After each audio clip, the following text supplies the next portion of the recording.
Stanley Hopkins, a promising detective in whose career Holmes had several times shown a very practical interest. "Is he in?" he asked eagerly. "Come up, my dear sir," said Holmes's voice from above. "I hope you have no designs upon us on such a night as this." The detective mounted the stairs, and our lamp gleamed upon his shining waterproof.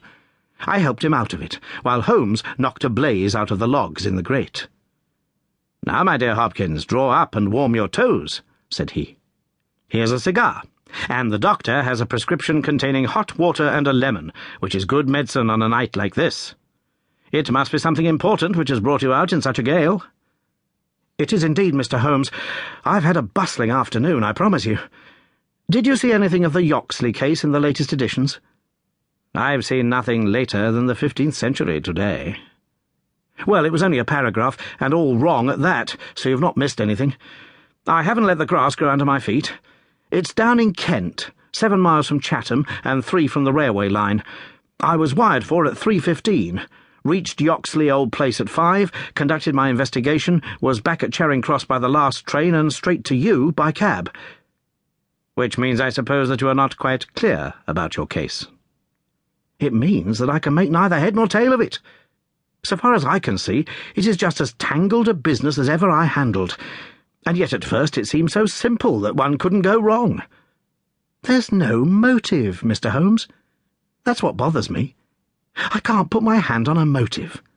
Here's a man dead, there's no denying that, but so far as I can see, no reason on earth why anyone should wish him harm." Holmes lit his cigar and leaned back in his chair. "Let us hear about it," said he. "I've got my facts pretty clear," said Stanley Hopkins. "All I want now is to know what they all mean. The story, so far as I can make it out, is like this. Some years ago, this country house, Yoxley Old Place, was taken by an elderly man who gave the name of Professor Coram.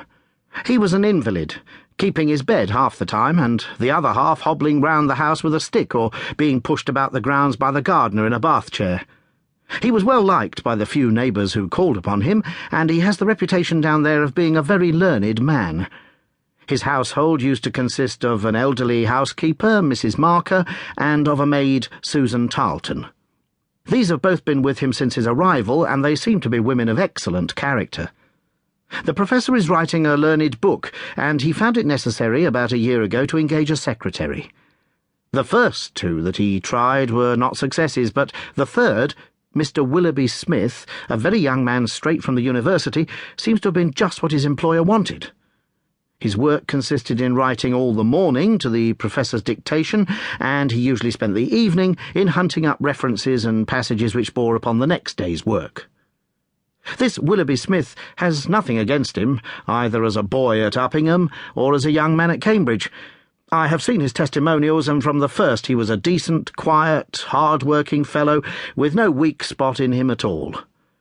And yet this is the lad who has met his death this morning, in the professor's study, under circumstances which can point only to murder. The wind howled and screamed at the windows. Holmes and I drew closer to the fire, while the young inspector slowly and point by point developed his singular narrative. "If you were to search all England," said he, "I don't suppose you could find a household more self-contained or freer from outside influences. Whole weeks would pass, and not one of them go past the garden gate. The professor was buried in his work and existed for nothing else. Young Smith knew nobody in the neighbourhood and lived very much as his employer did. The 2 women had nothing to take them from the house. Mortimer, the gardener who wheels the bath chair, is an army pensioner, an old Crimean man of excellent character. He does not live in the house, but in a 3-roomed cottage at the other end of the garden. Those are the only people that you would find within the grounds of Yoxley Old Place. At the same time, the gate of the garden is 100 yards from the main London to Chatham Road.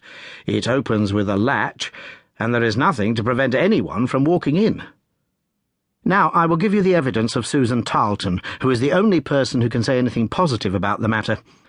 It was in the forenoon between 11 and 12. She was engaged at the moment in hanging some curtains in the upstairs front bedroom. Professor Coram was still in bed, for when the weather is bad he seldom rises before midday.